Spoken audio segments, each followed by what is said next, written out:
Decision making व्हा आणि स्वतः डिसिजन घ्या, आणि हे घेण्यासाठीच ते तुम्हाला काही असं फॅक्ट म्हणणार आहे. सगळ्यांना ट्रॅडिशनल मेकॅनिकल इंजिनिअरिंग माहिती आहे. मेकॅनिकल इंजिनिअरिंग म्हणजे काय, की बाबा म्हणतो चला गाडी पळाली मेकॅनिकल इंजिनिअरिंग, गॅरेज म्हणजे मेकॅनिकल इंजिनिअरिंग, फॅब्रिकेशन म्हणजे मेकॅनिकल इंजिनिअरिंग. तसं तर राहिलेलं नाहीये. मेकॅनिकल इंजिनिअरिंग हे खूप क्लासिकल जरी असलं तर त्याच्यामध्ये खूप ऍडव्हान्समेंट आलेली आहे. म्हणजे मी अगदी सोप्या भाषेत सांगायचं झालं तर हेवी मशिनरी पासून आता आपलं मेकॅनिकल इंजिनिअरिंग आलेलं आहे हाय व्हॅल्यू ग्रोथ कडे. हाय व्हॅल्यू ग्रोथ जर तुम्ही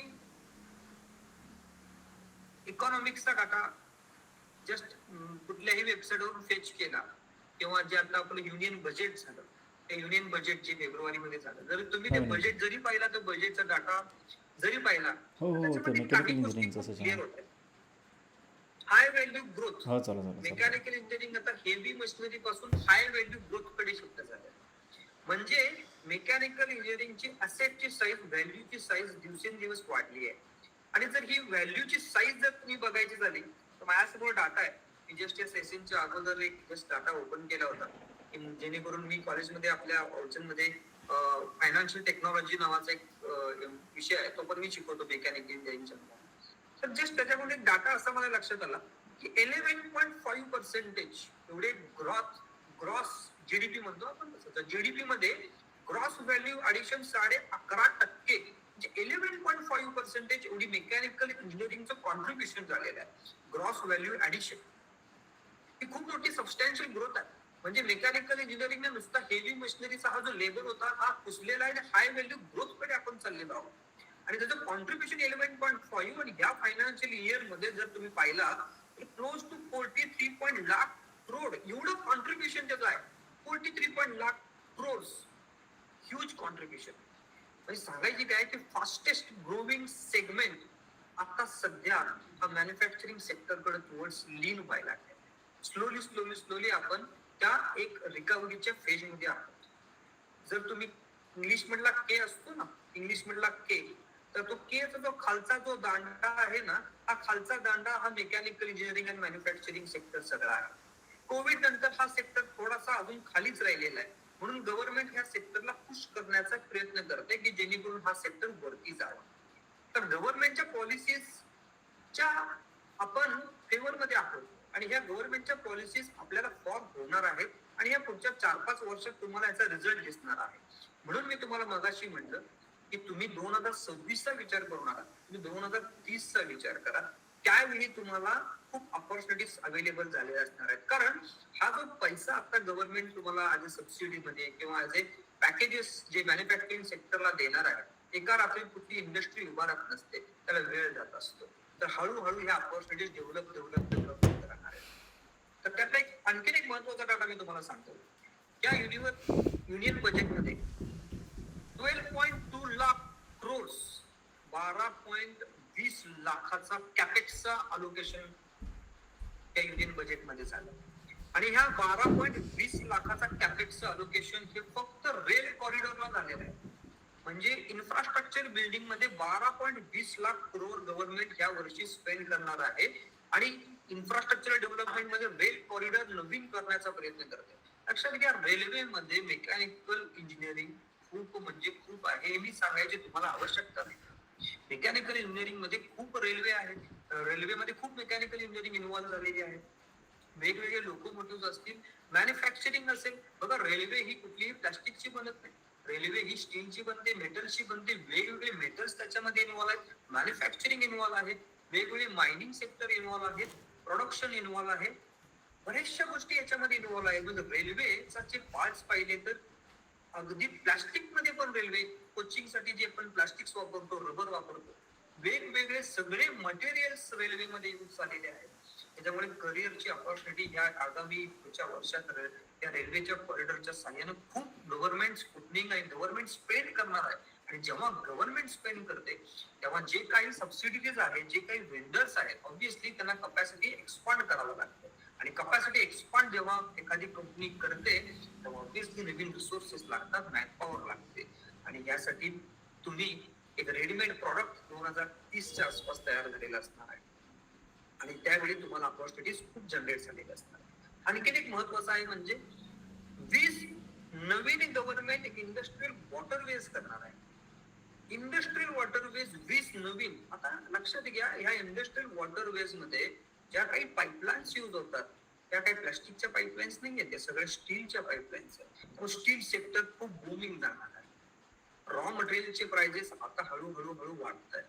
तर एवढे मोठे रॉ मटेरियलचे प्राइजेस, या स्टीलच्या पाईप, त्याचं मॅन्युफॅक्चरिंग आलं, त्याचं फॅब्रिकेशन आलं, त्याचे पाईपलाईन डिझाईन आलं, सीएफडी कॉम्प्युटेशनल फ्लुइड डायनॅमिक्स आलं, याच्यामधलं फ्लुइड मेकॅनिक्स आलं. हे सगळं मेकॅनिकल इंजिनियर शिवाय कुणी करू शकत. त्याच्यामुळे मेकॅनिकल इंजिनिअरिंग मध्ये खूप सध्या गव्हर्नमेंट स्पेंडिंग करायला रेडी आहे. मॅन्युफॅक्चरिंग मेकॅनिकल आज तंतोतंत मेकॅनिकल म्हणता येणार नाही, मॅन्युफॅक्चरिंग सेक्टर असं आपण. दुसरी गोष्ट, जर तुम्ही लास्ट इयरचा फॉरेक्स एक्सचेंजचा जर डाटा पाहिला तर कुठल्या मशिनरी इंडियामध्ये जास्तीत जास्त प्रमाणामध्ये बाहेरून आलेले आहात, की जे आपल्याकडचे जे इंडस्ट्रीज लोक बाहेरून मशिनरी मागवत आहेत. जर ह्याचा जर विचार केला तर मॅन्युफॅक्चरिंग सेक्टर मधल्या हायएस्ट मशिनरी इंडियानं बाहेरून मागवलेल्या आहेत. मॅन्युफॅक्चरिंग सेक्टर म्हणजे हळूहळू कंपनीज आता स्वतःच्या कॅपॅसिटी बिल्ड करायचा प्रयत्न करतात. तर ह्या मशिनरीजचा डाटा जर तुम्ही पाहिला तर मॅन्युफॅक्चरिंग सेक्टर हळूहळू वाढत जाणार. म्हणूनच आता जेव्हा मी मशीन इंडियामधला एखादी कंपनी असेल, जेव्हा मशीन बाहेरून खरीदतो तेव्हा ऑब्विसली तो त्यांच्या करन्सीमध्ये पैसे देतो. म्हणजे मला अमेरिकेतून मशीन आणायची आहे तर मला युएस डॉलर मध्ये त्यांना पैसे द्यावे लागतात. तर रुपीज आपलं तिथं चालत नाही. तर तुम्हाला आता माहिती असेल डॉलरचं रेट काय झालंय. 6 महिन्यापूर्वी डॉलरचा रेट काय होता आणि डॉलरचं काय आहे, क्लोज टू 100च्या आसपास डॉलरचा रेट गेलेला आहे. तर एवढा डॉलरचा रेट, त्याच्यामुळे इंडियन इकॉनॉमी कोलॅप्स होण्याची शक्यता असते. म्हणूनच गव्हर्नमेंटने आता आत्मनिर्भर भारत वरती खूप फोकस केलाय. म्हणजे गव्हर्नमेंटचं काय म्हणणं आहे की या ज्या मशिनरी तुम्ही बाहेरून आणता ना, ते इंडियामध्येच तयार केलं पाहिजे. म्हणून नवीन स्टार्टअप्स जे आहेत की हे जे मॅन्युफॅक्चरिंग करणार आहेत, अशा स्टार्टअप्सना गव्हर्नमेंट फंडिंग करायला तयार आहे. तर हे नवीन स्टार्टअप्स बघा, तुम्ही आता रिसेंटली पाहिलं असाल अमेरिकेमध्ये, युएसए मध्ये नवीन नासडॅकच्या म्हणजे त्यांच्या स्टॉक एक्सचेंज वरती एक नवीन कंपनी लॉन्च झाली. कुणाची कंपनी होती ती तुम्हाला सगळ्यांना माहिती आहे. कुठली कंपनी होती ती? स्पेसएक्स, बरोबर ना? तसंच इंडियामध्ये आता स्वतःचे स्टार्टअप चालू झाले, private spacecraft launching, satellite launching station चालू झाले. तर ह्याला गव्हर्नमेंट बूस्ट करत आहे. तर अशा ह्या सेक्टरमध्ये लक्षात घ्या, मेकॅनिकल इंजिनिअरिंग खूप इन्व्हॉल्व आहे. याच्यामध्ये एरोस्पेस इन्व्हॉल्व आहे. एरोस्पेस मध्ये मेकॅनिकल इंजिनिअरिंगचा रोल खूप मोठा आहे. तर याच्यामध्ये कॉम्प्युटेशनल फ्लुइड डायनॅमिक्स आहे, एरोडायनॅमिक्स अनालिसिस आहे, त्याच्यामध्ये मटेरियल्स वेगवेगळे इन्व्हॉल्व आहेत. मटेरियलचं स्ट्रक्चरल ऑडिटिंग, नुसतं आपण स्ट्रक्चरल ऑडिटिंग म्हणतो की आपल्याला कॉन्क्रीट दिसतं, तसं नाही. स्टीलचं पण स्ट्रक्चर असतं, त्याचं पण ऑडिटिंग असतं. बरेचशा ऑपॉर्च्युनिटीज तुम्हाला त्या सेक्टरमध्ये पण पाहायला लागणार आहेत. म्हणजे आत्मनिर्भर भारतच्या अंतर्गत गव्हर्नमेंट खूप स्पेंडिंग करायला रेडी आहे. चांगले प्रोजेक्ट असतील तर ऑब्विसली गव्हर्नमेंट पॅकेजेस द्यायला तयार आहे. त्याच्यामुळे ह्या सेक्टर मध्ये पण आता खूप मोठा एक तुम्हाला रिकव्हरी बघायला मिळणार आहे. आणि तो एक मॅन्युफॅक्चरिंग सेक्टर आहे. म्हणजे ओरिजिनल इक्विपमेंट मॅन्युफॅक्चरर्स आपण त्याला म्हणतो OEM. तर ह्या सेक्टरमध्ये गव्हर्नमेंट ऑफ इंडिया स्पेंडिंग करायला रेडी आहे आणि ऑब्विसली त्यांनी ह्या कॅपेक्स मध्ये तरतूद केलेली आहे. आणखी एक महत्वाचा गोष्ट आहे ती म्हणजे आत्मनिर्भर भारत, असं मी तुम्हाला बोललोच. जे वेगवेगळे कंटेनर असतात, तुम्हाला माहिती आहे की जेव्हा माल एका देशातून दुसऱ्या देशातून जातो, शिप बिल्डिंग असते. तर शिप मधून वेगवेगळे रॉ मटेरियल एक्सपोर्ट केलं जातं, इम्पोर्ट केलं जातं. तर ह्या कंटेनर मॅन्युफॅक्चररला एक विशिष्ट एक कंटेनर मॅन्युफॅक्चरिंगची फॅसिलिटी असते जी इंडियामध्ये नाही. सध्याच्या युनियन बजेटमध्ये 10,000 कोटीची प्रोव्हिजन कंटेनर मॅन्युफॅक्चरिंग साठी केलेली आहे. 10,000 कोटी कंटेनर मॅन्युफॅक्चरिंग. कंटेनर हा प्लास्टिकचा नसतो, कंटेनर हा मेटलचा असतो. त्याच्यामध्ये वेगवेगळे रेफ्रिजरेशन सिस्टीम असतात. काही वेळी इकडून काही फ्रुट्स आपण मिडल ईस्टला पाठवतो, काही रॉ मटेरियल, काही वेगवेगळे फ्रुट्स असतील किंवा आणखी कुठले प्रोसेस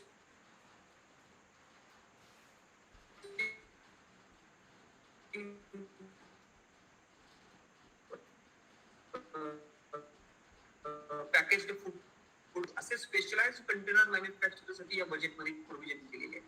आणि हे सगळं लक्षात घ्या, मॅन्युफॅक्चरिंग सेक्टर आणि हे सगळं मेकॅनिकल इंजिनिअरिंगच आहे.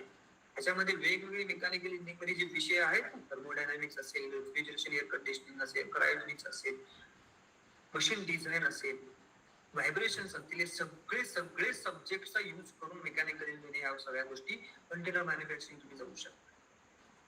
तर एक प्रश्न काय माहिती सर, हे सगळं ठीक आहे, आत्ताच्या कंडिशनला मेकॅनिकल आहे का? का मेकॅनिकल आत्ताच्या कंडिशनमध्ये योग्य राहील, म्हणजे का क्रुशियल आहे मेकॅनिकल? तर जसं मी तुम्हाला सांगितलं की जीडीपी मधला 46.3% ही ग्रॉस व्हॅल्यू प्रॉडक्ट किंवा ग्रॉस व्हॅल्यू ऍडिशन ही मॅन्युफॅक्चरिंग सेक्टर मध्ये. आणि कुठल्याही देशामध्ये जेव्हा त्याची इकॉनॉमी स्टेबिलाइज करायचा प्रयत्न केला जातो तेव्हा हायएस्ट कॉन्ट्रीब्युटर फॅक्टर कोण आहे? तर तो आहे ग्रॉस व्हॅल्यू ऍडिशन करणारा सेक्टर, आणि तो आहे मॅन्युफॅक्चरिंग सेक्टर. तर अशा सेक्टरला कुठल्याही देशामध्ये इग्नोर केलं जात नाही. त्या सेक्टरला गव्हर्नमेंट कायम ऍक्टिव्ह होतं, कारण त्या सेक्टर मधून गव्हर्नमेंटला जास्तीत जास्त जीडीपी मिळतो आहे. तर या सेक्टरला ऍक्टिव्ह ठेवण्यासाठी आणखीन वाढवायची आहे की जेणेकरून देशाची इकॉनॉमी वाढवेल. म्हणून तुम्ही पाहिलं असाल शिप बिल्डिंग मध्ये सध्या भारताची प्रगती खूप जबरदस्त आहे. माझगाव डॉक्स असतील, कोचिन शिप यार्ड्स असतील, ग्रीन शिप बिल्डर्स असतील, तर ह्याच्यामध्ये बघा खूप म्हणजे शिप बिल्डिंग मध्ये आपल्याला माहित पण नव्हतं की शिप बिल्डिंग मध्ये आपण एवढं चांगलं काम करू शकतो. मात्र लास्ट 4-5 इयर्स मध्ये इंडिया आता स्वतःची शिप बिल्डिंग करतोय आणि दुसऱ्यांना पण देतोय. ही खूप मोठी गोष्ट आहे आणि याच्यामध्ये मेकॅनिकल इंजिनिअरिंगचा खूप मोठा रोल आहे. कारण शिप बिल्डिंग करायचं म्हणलं की वेगवेगळे मॅन्युफॅक्चरिंग प्रोसेसेस त्याच्यामध्ये इन्व्हॉल्व आहेत, वेगवेगळे मटेरियल्स त्याच्यामध्ये इन्व्हॉल्व आहेत. सगळ्या प्रोसेसेस वेगवेगळ्या शिप मध्ये इंजिन्स लागत आहेत, तर ऑटोमोशन आहे, त्याच्यामध्ये मेकाट्रॉनिक्स पण इन्व्हॉल्व आहे, त्यामुळे मॉडर्न टेक्नॉलॉजी इन्व्हॉल्व. तर नेक्स्ट आहे दुसरा महत्वाचा डाटा म्हणजे इंडेक्स ऑफ इंडस्ट्रियल प्रोडक्शन, त्याला आपण म्हणतो IIP. तर हा इंडेक्स ऑफ इंडस्ट्रियल प्रोडक्शन हळूहळू ऑटो आणि ट्रान्सपोर्ट सेक्टरचा हा 33.5 आणि 25.1% हा इयर टू इयर वाढतोय. म्हणजे हा IIP sector, IIP index of industrial production हा 33.5 आणि 25 हा इयर टू इयर एवढी ग्रोथ आहे त्याची. म्हणजे तुम्ही म्हणाल की सर AIML आहे, मेकॅनिकलला काही स्कोप नाहीये. लक्षात घ्या, हा डाटा चुकीचा नाही आहे, हा डाटा फॅक्ट आहे आणि हा डाटा रिअलिस्टिक डाटा आहे. 33.5% आणि 25% year to year growth, it is not a small growth. आणि ह्याच्या अगेन्स्ट जर तुम्ही आयटीची ग्रोथ काढला तर हार्डली 25% आहे. आणि सध्या कंडिशन अशी आहे की मेकॅनिकल इंजिनिअरिंग सगळ्यांचा ओढा CSE IT, मेकॅनिकल इंजिनिअरिंग कडे कोणी ह्या फॅक्टला कोणी पाहिलेलं नाही. फॅक्टला तुम्ही पहा, केअरफुली अनालाइज करा. म्हणून मी हा फॅक्ट तुमच्या समोर मांडायचा प्रयत्न करतोय. मला माहित नाही कितपत लोकांना हे फॅक्ट माहिती आहेत, तर हे फॅक्ट खूप महत्वाचे आहे. नेक्स्ट, तुम्ही ह्या सगळ्या मॅन्युफॅक्चरिंग मध्ये एक सगळ्यात महत्वाची गोष्ट आपण विसरून जातो, ते म्हणजे ह्या सगळ्या मॅन्युफॅक्चरिंग सेक्टरला जे रॉ मटेरियल लागतं ते बेसिकली आपण मोस्ट ऑफ द केसेस मध्ये स्टील वापरतो. आता एवढं स्टील भारतामध्ये तयार होतं का? तर तुम्हाला पटणार नाही. Highest steel manufacturing 146 metric ton steel इंडियामध्ये तयार झालेलं आहे, हायएस्ट. आणि इनफॅक्ट आता इंडियामध्ये सगळ्यात जास्त स्टील तयार होणार आहे, कारण अगोदर सगळ्यात जास्त स्टील ऑल ओव्हर वर्ल्ड ही चायनामधून जातं. मात्र चायनाच्या काही पॉलिसीज अशा आहेत की त्यांना सगळ्या ह्या स्टील मॅन्युफॅक्चरिंगचे जे कंपनीज आहेत त्या हळूहळू क्लोज कराव्या लागत आहेत. आणि इंडियामध्ये ती सध्या खूप मोठी ऑपॉर्च्युनिटी आहे की चायनामधून स्टील बाकीच्या ग्लोबल मध्ये पाहिजे तेवढा मिळत नाही आहे. त्यामुळे इंडियामध्ये खूप मोठी संधी आहे आणि हळूहळू स्टील मिल्स इंडियामध्ये वाढतायत आणि एक्झिस्टिंग स्टील मिल्स त्यांची कॅपॅसिटी इन्क्रीज करायचा प्रयत्न करतायत. तरी देखील अजून supply and demand equation match होत नाही आहे. म्हणजे अजून पण डिमांड जास्त आहे, सप्लाय कमी आहे. म्हणजे किती स्टीलला इंडियामध्ये डिमांड आहे तुमच्या लक्षात येईल. कारण रॉ मटेरियल हे खूप महत्वाची गोष्ट असते कुठल्याही सेक्टरमध्ये. तर या मॅन्युफॅक्चरिंग सेक्टरमध्ये आउट ऑफ 100% 90% मटेरियल हे स्टीलच वापरलं जातं. त्यामुळे सगळ्यांना माहिती आहे स्टील कुठं कुठं वापरलं जातं. त्यामुळे ह्या हायएस्ट मॅन्युफॅक्चरिंग आतापर्यंत इंडियामध्ये 146 मेट्रिक टन झाले. त्याच्यानंतर एक महत्वाची गोष्ट, आणि ही सगळ्यांना माहिती आहे, आणि इनफॅक्ट बरेच लोकांना ह्याचं कन्फ्युजन आहे, ते म्हणजे ISM 2.0. म्हणजे काय ISM 2.0? म्हणजे इंडिया सेमीकंडक्टर मिशन. तर तुम्ही म्हणाल की सर इंडियात सेमीकंडक्टर मिशन माहिती आहे आम्हाला, सेमीकंडक्टर भारतामध्ये तयार होत नाही, सेमीकंडक्टरचा खूप मोठा प्रॉब्लेम आहे, पेपर मध्ये वाचलं होतं चायनामधून सेमीकंडक्टर येत आहेत वगैरे वगैरे. तर खूप आता आत्मनिर्भर भारतच्या अंतर्गत ISM 2.0 स्कीम लॉन्च झाली आहे. तुम्ही म्हणाल की सर याचा मेकॅनिकलची काय संबंध आहे सेमीकंडक्टर आहे? लक्षात घ्या, सेमीकंडक्टर तयार करणं हे मेकॅनिकल इंजिनिअरिंगच काम आहे. फक्त तयार करून वापरायला द्यायचं हे इलेक्ट्रॉनिक आणि इलेक्ट्रिकल लोकांचं काम आहे. तर सेमीकंडक्टर तयार करायचे काम हे मेकॅनिकल इंजिनिअरिंगच आहे, मॅन्युफॅक्चरिंग सेक्टरच आहे.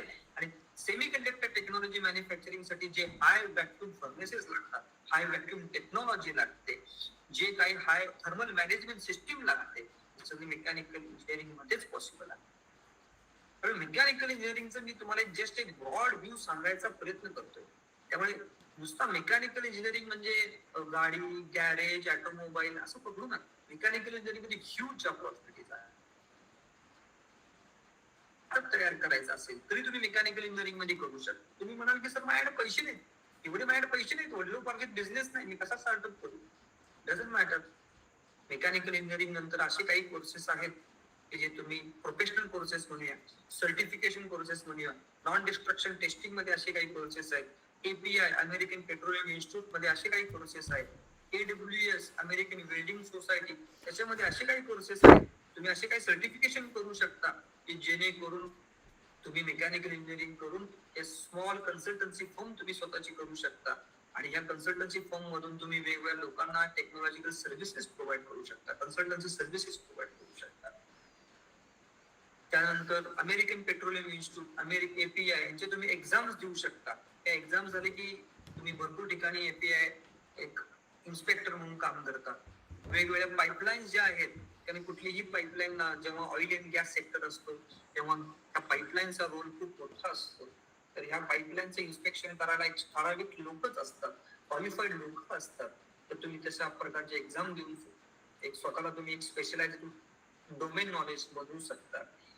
त्याच्यानंतर नेस आहे, national association of corrosion engineers, असे लोक खूप स्पेशलाइज्ड आहेत की जे नेस सायंटिस्ट आहेत, जे नेस क्वालिफाईड इंजिनियर आहेत, की ज्यांचा role oil and gas petroleum इंडस्ट्रीमध्ये, एनर्जी सेक्टर इंडस्ट्रीमध्ये खूप मोठा असतो.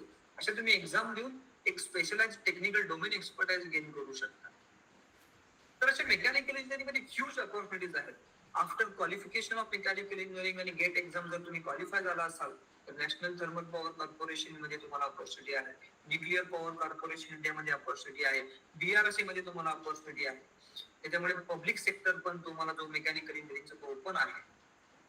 त्याच्यानंतर वेगवेगळे शिप बिल्डिंगचे मॅन्युफॅक्चरिंग आहे, जसं मी तुम्हाला मगाशी म्हटलं माझगाव डॉक आहे, कोचिन शिप आहे, त्याच्यामध्ये ह्यूज ऑपॉर्च्युनिटी आहे. एरोस्पेस मध्ये मेकॅनिकल इंजिनिअरिंग आहे.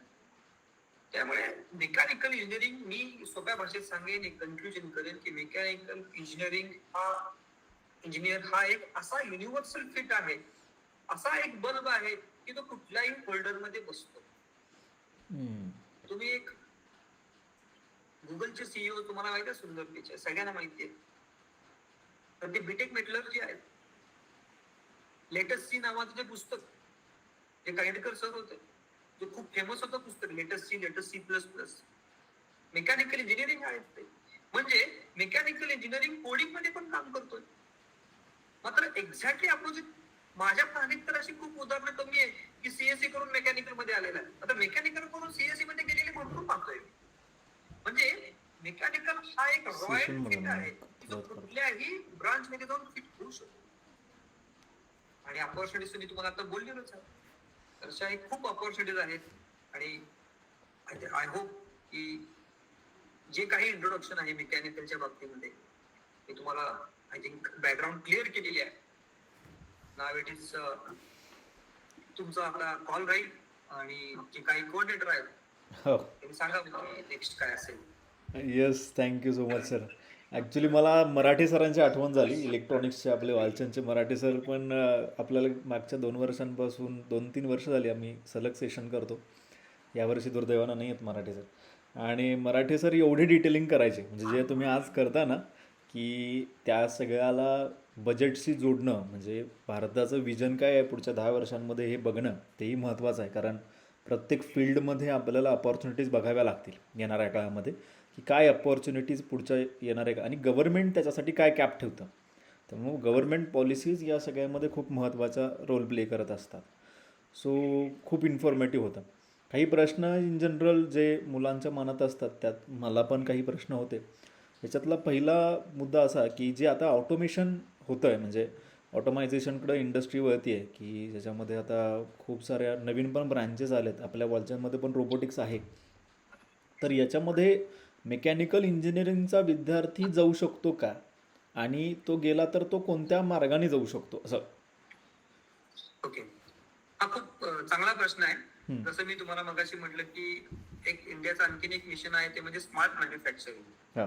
आणि या स्मार्ट मॅन्युफॅक्चरिंग मध्ये सगळ्यात महत्वाचा रोल आहे तो म्हणजे ड्रोन मॅन्युफॅक्चरिंग.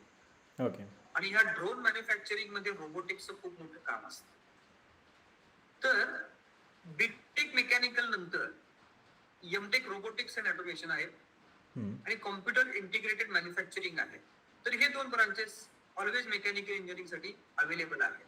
बरोबर. आणि आता एनईपीच्या अंतर्गत नॅशनल एज्युकेशन पॉलिसीच्या अंतर्गत बऱ्याचशा इंजिनिअरिंग कॉलेजेसमध्ये, जसं असं आमच्या वलचंद कॉलेजमध्ये चालू आहे, तुम्ही जेव्हा मेकॅनिकल इंजिनिअरिंग अडॉप्ट करता, अपार्ट फ्रॉम दॅट तुम्हाला एक चॉईस दिला जातो मल्टी डिसिप्लिनरी मायनर, म्हणजे एमडीएम म्हणतो आपण त्याला. हम्म. तर तुम्ही एमडीएम रोबोटिक्स मध्ये करू शकता, तुम्ही एमडीएम एआयएमएल मध्ये करू शकता. म्हणजे तुमची मेन ब्रांच मेकॅनिकल हे तुम्ही राहीलच. अपार्ट फ्रॉम दॅट तुम्ही हे प्लग इन करू शकाल. बरोबर. जसं की तुम्हाला रोबोटिक्स मध्ये काम करायची इच्छा आहे, तर रोबोटिक्सचं तुम्ही एमडीएमचं प्लग इन करू शकता. समजा तुम्हाला एआयएमएल मध्ये काम करायचं आहे किंवा ऍग्री इंजिनिअरिंग करायचं आहे फॉर एक्झाम्पल, तरी देखील तुम्ही काम करू शकता. तर असे हे plugins thanks to national education policy असे प्लगइन्स अवेलेबल आहेत. Great great great great. म्हणजे तो स्टुडंट रोबोटिक्स अँड ऑटोमेशनमध्ये पी जीमध्ये पण जाऊ शकतो, त्याच्याबरोबरीने या एम डी एम सिस्टममधून पण जाऊ शकतो, आणि म्हणजे तो शिकू शकतो. त्यानं शिकल्यानंतर तो ऑटोमेशनमध्ये सहज जाता येईल.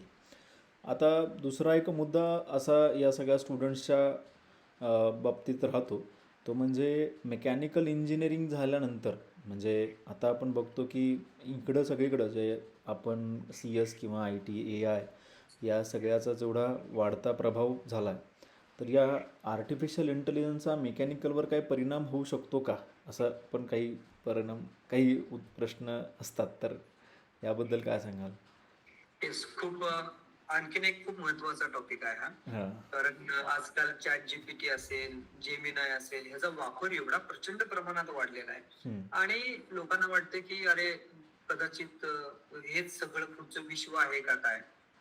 तर हे तसं नाहीये. हे फक्त आपण जे दिसतंय ना, हे इल्युजन आहे, लक्षात घ्या. हे सत्य नाहीये, शाश्वत सत्य नाही आहे, हे तुम्हाला फक्त दिसतंय. मेकॅनिकल इंजिनिअरिंग मध्ये एआयचा वापर जेवढा व्हायला पाहिजे तेवढा होत नाही आहे. पण मेकॅनिकल इंजिनिअरिंग मध्ये एआयएमएल चा वापर जर करायचा असेल तर कॉम्प्युटरची